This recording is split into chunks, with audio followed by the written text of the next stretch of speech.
Holy smokes. How long has it been? 3-4 years? It's been more than that, but as you can tell by the thumbnail of this video, it's correct. Got me another one. This time, I think I went a little overboard on it, but I guess we'll just get into it. Cue the B-roll.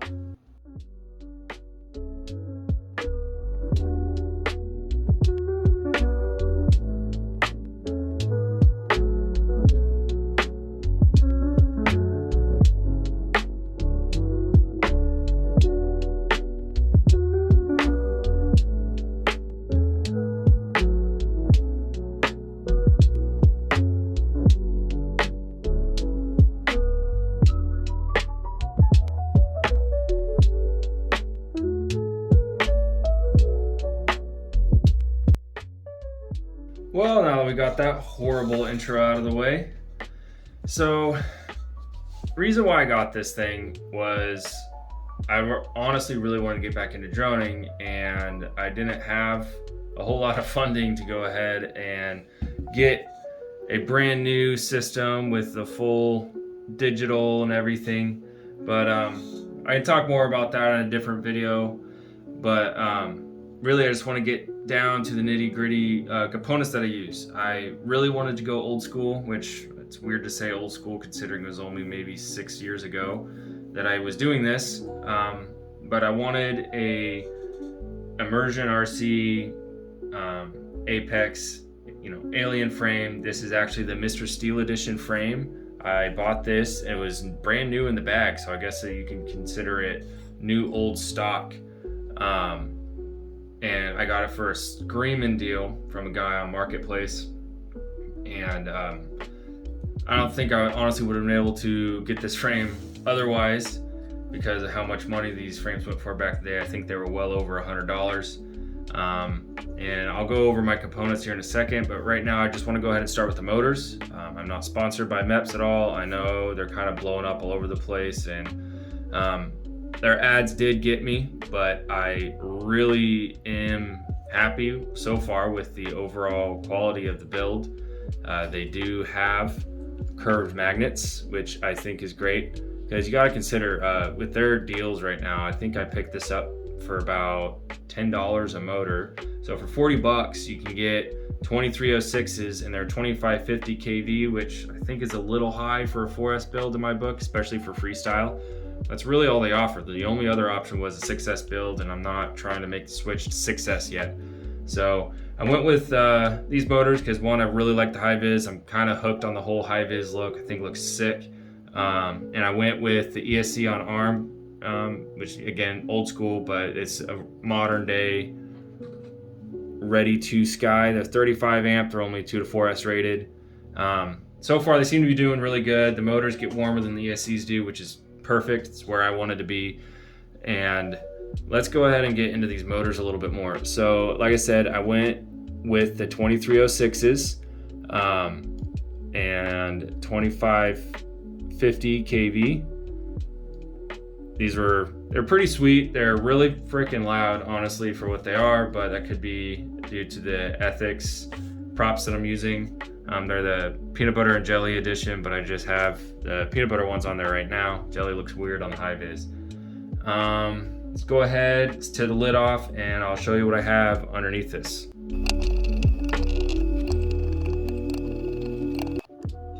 Okay, bam, got the lid taken off.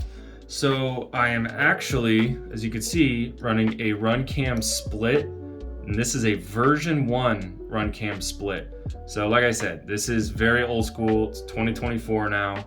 I don't really remember when this came out. I think it was 2016, 2017. Don't quote me on that. I've been really happy with it. It does okay. It's not great by today's standards for sure. I'm pretty sure any DJI unit can do better than this.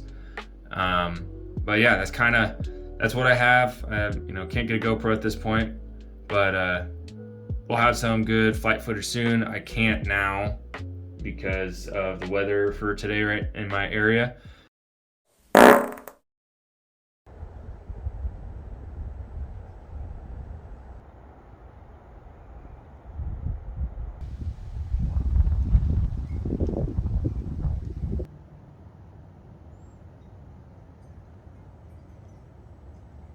But probably next video, I'll post some, FPV footage, ripping this thing around somewhere cool.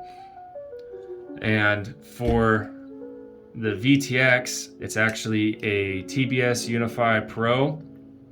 This is the version, sorry, this is a TBS Unify Pro version 1, and it's very old. Most of this stuff's used except for the motors, the ESCs, and the run cam split was actually new in the box, but it is old. Anyway, so this is a used unit, and I'm just running a simple little whip antenna, or not necessarily a whip, but a tiny mushroom antenna. I'm gonna go ahead and pull this off, so that way we can see what flight controller I'm using. So I custom designed these little covers. I just clipped holes in them for my USB ports. But yeah, if you want links to any of these 3D printed parts that you see on here, I've got these, sorry, let me get this on right. So I got these little side covers. They're good venting and they do add really good airflow. I've got the camera mount here, and the skiddies I designed with holes to run your own LED lights in there, and they do light up pretty good. They're all my own designs, and I'll put a link below in the description, to my Thingiverse account. You can go ahead and download and print those for free. Anyways, let's get those out of the way and let's pull this off. Okay, got that unmounted. So, again, keep with the theme of being old as hell.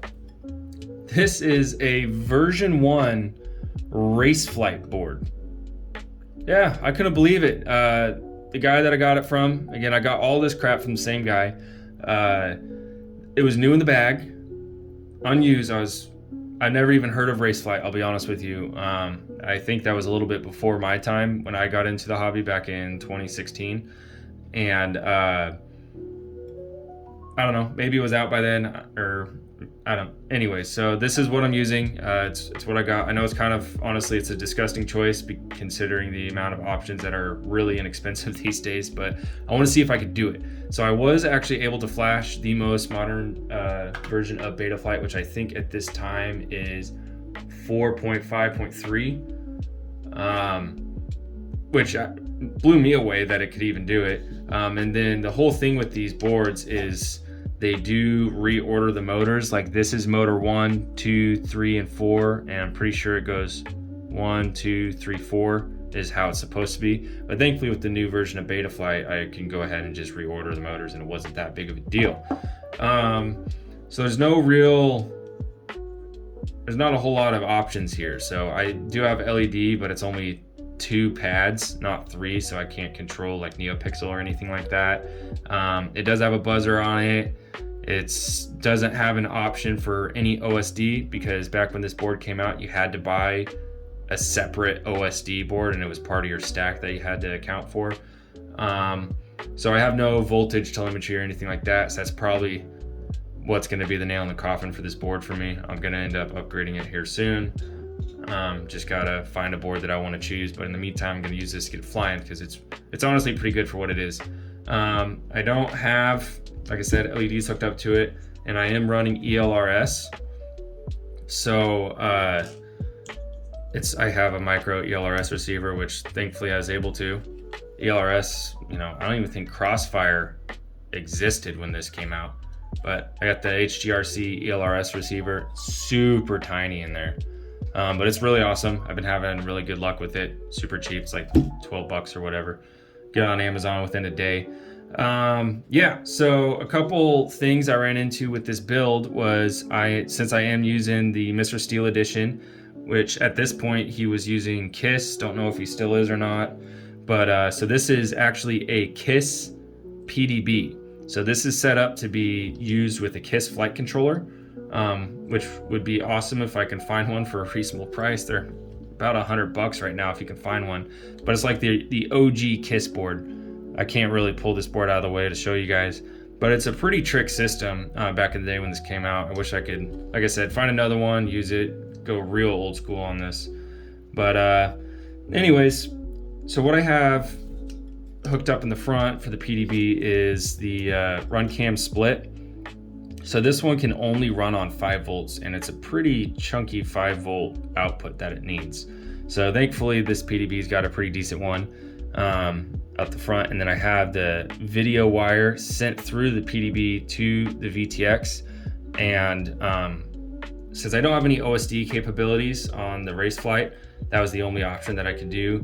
And so I don't, since I don't have the KISS flight controller in there, I don't have any PDB. So it flashes on my screen, which I might patch in there, might not. It shows like the Mr. Steel logo with the, I guess this logo is just the mustache, and then it says Emergent RC with the mustache under it. And then when that goes away, it just says no FC connected at the bottom of the screen. So thankfully it's at the bottom and not right in the middle, making it completely unusable. But it is, again, this whole build, everything about it's irritating, but it works. And it works really damn good, as you'll see in the next video. But yeah, so that's kind of it for as far as components go. And I did actually, when I got the original setup for this, involved some Freibot edition Lumineers. So this is kind of a little bit of a blast from the past. So I'll talk more about this setup in a different video, but just to show off these motors, they really just peaked in the 2000 teens, man. These are awesome. So that's kind of it. I wanted to keep it short, simple for today's video. Be on the lookout. I don't know when I'll drop that flight footage, and maybe in the next couple days. Probably gonna go fly tomorrow, so probably the day after that I'll be posting it. But yeah, I'm really happy with this. I'm super stoked I finally got the build, because my first build that I did back in the day was an alien clone of this from Amazon, and I could just really tell with when I put this together, it was miles apart and better quality on the obviously on the name brand stuff. But yeah, stay tuned. I will be posting more soon, and the whole point of this channel is cheap builds, so this wouldn't be a cheap builds video without explaining how much I actually spent on this setup. So like I said, I got all this stuff, everything you see here. I got the I got the Chameleon rooster frame and these Freibot motors. I got a stack unit to go with it. This camera didn't come with it. A Fox ear camera, the VTX, and this alien frame plus a battery. That was $150 Marketplace. So Marketplace is always a great find if you want to just get back into it or get into it for the first time. So now I've got 2.5 quads here. You know, really all this thing is missing is a receiver and a VTX, and this would be a running quad. So that's pretty cool, but like I said, let's get that out of the way. I'll talk about that one in a different video. I want to say I'm about $150. I would just rough estimate into this quad, which is pretty darn good by today's standards, because just getting into it, even on that, beats Darwin FPV, which is a disgusting pre-built quad that you can get, and this is pretty quality stuff in my opinion. So yeah, bit outdated, bit updated. I think that's fantastic. It's just a perfect blend of shit. So all right, well, that's it for today. Stay tuned for the next video when I send this thing up in the air. Thanks. Have a good one, guys.